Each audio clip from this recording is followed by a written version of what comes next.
这身小裙子也好好看啊，她也可以这么跳起来了。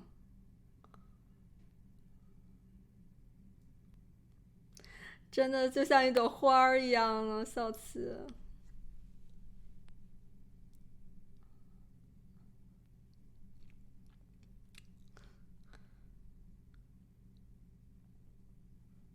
技术越来越成熟，但是他真的好厉害啊，还是很有天赋的。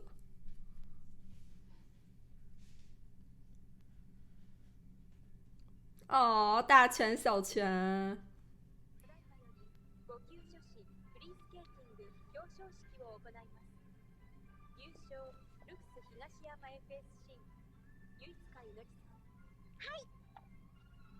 私は6年生になり、バッジテストは5級になった。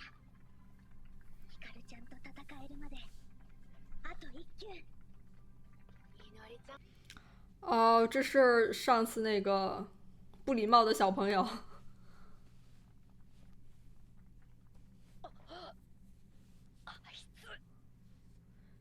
小光的教练。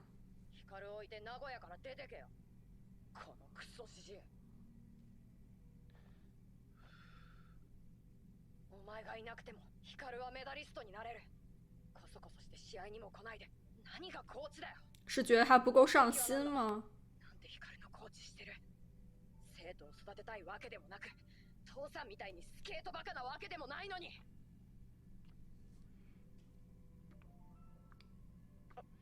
おい、無視すんな。但是小男孩还是挺在意光的。スケートから逃げたくせに。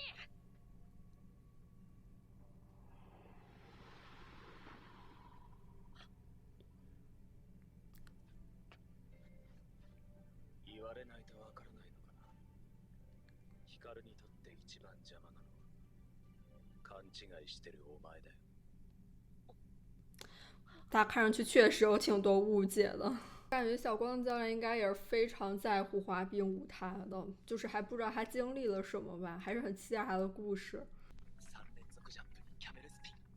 後半にジャンプを詰め込むためのトレーニングも大変だったけど、1年かけて体と向き合いながら頑張って成長してきた姿を見ることができて本当によかった。ドキュメンタリーでも哇見たい啊！想看。6級になれば全日本ノービス A に挑戦できるけど、その6級は大きな壁。很稳健的在进步，我感觉离小光也可能不会很遥远了。アクセル、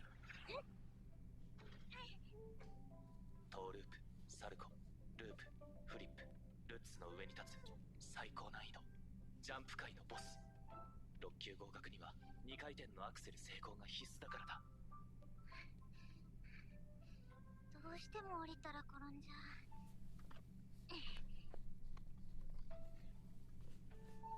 他の5種類のジャンプと違い、アクセルだけは前向きで飛び上がる。つまり半回転余計に回らないと着氷できないということ。要转得更快一点吗？この半回転は選手の感覚的には1回転余分に回るのに近く。1回転の時から思ってたんですけど、ダブルアクセルって2回転半というより3回転小ですよね。そうだね。という感覚になるくらい他の5つのジャンプより格段に難しいのだ。助走のスピードは上がってると思うのにな。スピードが上がるとその分遠心力も強くなるからね。遠心力？ほら、遊園地のティーカップも勢い巨喜欢玩这个。でも中心にいれば外側に引っ張られない。さすがいのりさん。そう、早く回転する啊！スピードよりも中心軸への意識が大事なんだ。もう一回お願いします。下颚中轴线似的。本当に強くなった。司くん。はい。ちょっと来て、ちょっと。はじめまして。ソニドリと申します。我还跟他爸长一模一样。グだよ。本物のソニドリ先生。司くん大ファン。都是什么名人吗？オリンピック金メダリスト。はい。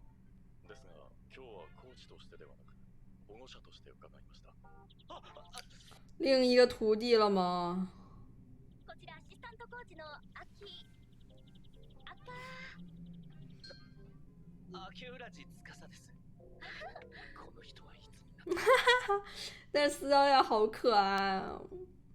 それで要件というのは？はい。最近息子が伸び悩んでおりまして、本人の希望で1週間ほどルクスでお世話になりたいと。本当はここに移籍したかったんだけど、ダメっていうから。他也是在一个什么滑冰世家呀？ここならソータくんがいるから。ああ、ソータさん。小さい頃名工のスケート。哦，没想到他还是有在乎的朋友的呀。あのジジイがいる名工から離れられれば。いいよ。あのジジイ、お父さんのことではないよな。もしかしてヨダかジュン。確か上崎光選手のコーチは表向きはソニドリ慎一郎になっている。やっぱり何かあるのか。私のクラブに所属している男子は現在シニアしかおらず、本人のモチベーション的にも高峰先生のところでお願いするの。找私教练就找对人了呀，私教练最擅长了。司先生でもよろしいでしょうか。司先生、1年目で先日正式にインストラクターになったばかりではありますが、研修期間の1年で生徒さんを初級から5級まで合格させた実績があります。今のリオ君に変化を期待するなら、司先生が適任かと。主要我觉得还有一部分是私教练的性格很好。高峰先生がそこまで推薦される方に見ていただけるのでしたら、よろしくお願いします。いえ、こちらこそ。やだ。ヘッドコーチが見てくれないんならやだ。いいよ、失礼だぞ。嫌なら仕方ないか。好きにすればいいけどね。俺は親父や光みたいな才能はないし。哦，他其实身边都是一些非常天才的滑手，他肯定也会有很多压力嘛，所以可能会有一些叛逆。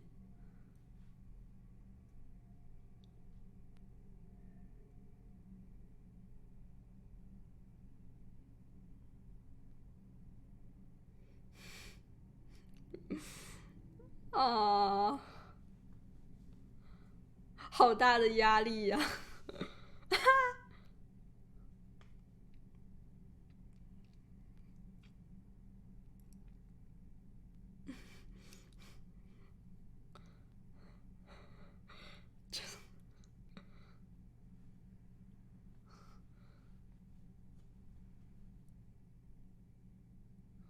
啊，他的这一面倒是有点可爱呢，这才像真的像小孩儿。持ってきたけど、早くリンクへ乗ろうよ。ソータくん、ソータくんも絶対手を前にして飛んだ方がいいよ。やっぱり男の子のスケート友達がいると嬉しいみたいね。楽しそう。リオさんも5級だって言ってたよ。本当ですか？その方がいいと思う。ちょっとやってみる。リオくん。啊，太可爱了！よろしく。どれ？啊，不要这样！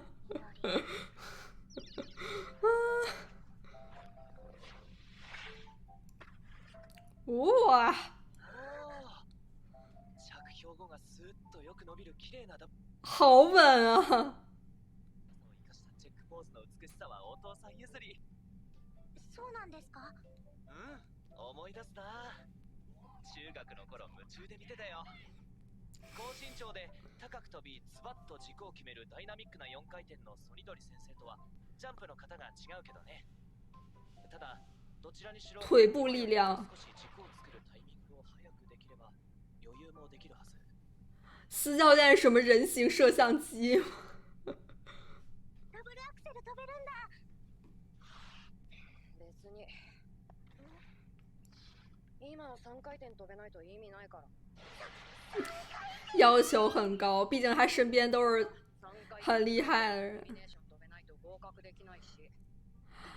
そんなに同じ5級だからって同族意識や。但是终于有人在滑冰的时候感觉到冷会擤鼻涕了。我之前在冰场就会很冷。そうなんだ。ということは6級合格が今のリオさんの目標。お互い頑張ろうね。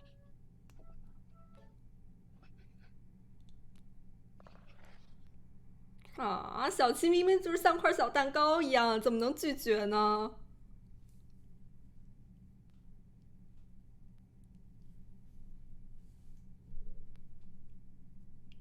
四教练没有把他当做他父亲的一个替代品。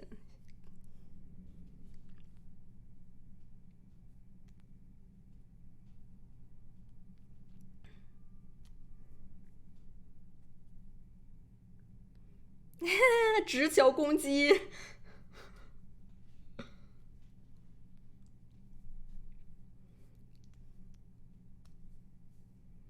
啊，太耀眼了！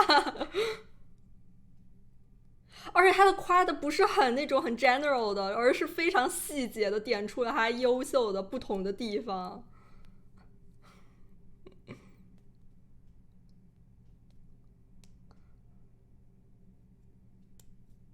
哦不！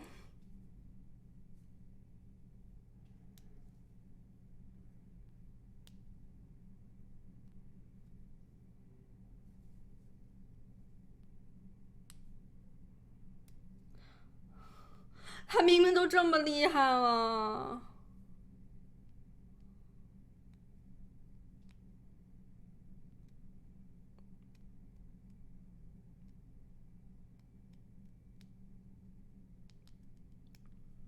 天呐，虽然很清醒，但是这个年纪还要去压抑住自己的这种喜悦之情，也太可怜了。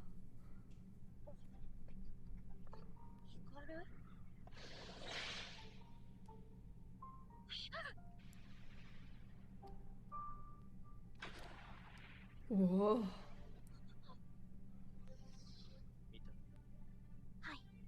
完全是以成年人选手的这种水平在要求他们。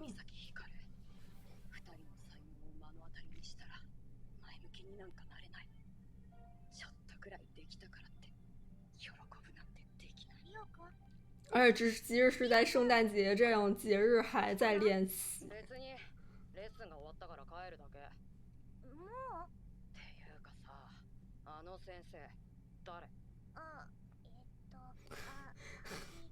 都记不得。司先生だよ。何してた人？アイスダンス。それだけ？嫌だな。経歴のはっきりしない人に癖のある教え方されるの。癖？よくわからないけど心配ないよ。我感觉他之后会有个转变的。下手くそなあんたからしたらどの先生でもそう見えるだろうけど。そんなんじゃないもん。じゃあ聞くけどあの人ダブルアクセルちゃんと飛べるの？それはやっぱりか。一回きりの選手人生だよ。実績がない人に預けるなんて博打が過ぎる。あんた上目指す気あるなら今からコーチ変えたら。哦不！不许说四教练的坏话。俺たちは勝ちます。啊，对，是我们。ヒカルちゃん7級合格おめでとう。全部一発合格って本当？天才じゃん。できないんだよ。できるよ。できる。ああ。私はダブルアクセルを降りて今年全日本ノービスに出る。そしてヒカルちゃんに勝つ。燃起来了。ノービスのレベル分かってんの？6級勝ってダブルアクセル飛べますくらいじゃ予選すらこいつ光の演技見たことないのか。根拠全くないだろう。気持ちだけで勝てるはずが。なんでそんなに言えるんだ。他有的正是他缺乏的，他缺乏自信。但是小七还有司教练给他的底气。みのりさん、リオさんも。リオくんの先生はお父さんなんだよね。なんだもヨダカさんと一緒に表彰台に乗った。それがなんだよ。だったらリオくんよりも私が先に3回転2回転のコンビネーションジャンプを降りる。そして司先生が啊，对我们守护司教练。待って、何喧嘩してるの？司先生。原因は何？但是说实话，他们俩这个吵架真的很小孩，就终于有一种小孩的感觉，特别可爱。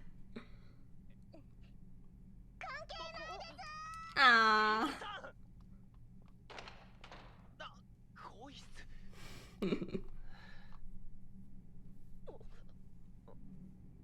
リオさん。啊！気まずい気まずい。何ですか？いや、少し話をしたいと思って。喧嘩のことですか？それなら。それもあるけど、リオさんのこと。啊！他总是平视他们呢。きっかけとか。は、親がオリンピック選手だからやらされたに決まってるでしょ。先生と話してるとイライラする。你知道会懂得司教练的好的，我只能说。どいてください。司先生、私この夏に6級絶対に受かりたいです。3回転2回転を覚えて今年の全日本ノービスに出たいのです。だからよろしくお願いします。啊！さよなら。みのりさん、中身。啊！さっき話してくれたことだけど、やっぱり難しいですか？今のペースで考えると、今年はダブルアクセルと6級の受験でいっぱいいっぱい。3回転2回転が必要な全日本ノービスは。でも今よりもっと頑張れば。気持ちはわかるよ。けど、みのりさんの練習量はすでに許容量マックス。他还有伤呢。これ以上は新スプリントになる可能性がある。スプリント。这也是教练第一次放缓了这个进度吧，感觉。早める方法もあるけど、俺が見る限り、今のいのりさんの成長スピードはマックス。真的很厉害了。5級まで行っただけでもすごい速さなんだ。リオさんとは何があって喧嘩してたの？今年中にノービスに出たいって言ったのは何かあったからなんだよね。全日本に向けて緊張感が高まっている。周りの空気に当てられて焦りが出たんだ。他也在乎你呀。でも言葉を一生懸命飲み込んでいる。なんだ、何話してたんだ？私、去年から4センチも身長が伸びたんです。それだけじゃなくて体力テストがすごく良くて、かけっことかもっとその学年で5番以内になって褒められたんです。何もない子から運動ができる子になったんです。啊！私、前と全然変わったと思うんです。氷の上だけじゃなくて陸でもできることが増えたんです。だから不只是在冰上成长。啊！陸なら飛べる。だから3回転2回転も飛んでみせます。飛べてるじゃん。飛べてるじゃん、いのりさん。今回ってたよ、2回転半。司教练反而是震惊。氷の上ではまだですけど。なんてこった。飛べないのは筋力不足が原因だと思い込んでいたけど、陸でできるならフィジカルがあるってことだ。俺は氷の上しか見ていなかったんだ。いのりさん。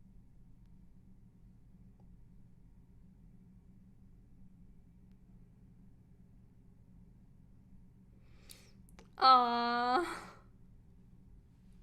哇，好期待呀！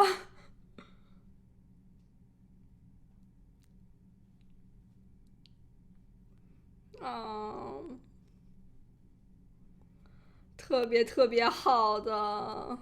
不过小七是真的非常有天赋了，他已经是一个急速成长的曲线，学习能力和天赋我觉得都是极高的。最后这一段音乐配合的好好啊，配合到的就是司教练他想到了他只是看到了小七在冰上的样子，我觉得也多少有种双关的感觉吧。其实小七的潜力远比现在看到的还要更多，而且能看出司教练还在对自己的这个教育方式进行反思，在进行着这种提高的意识。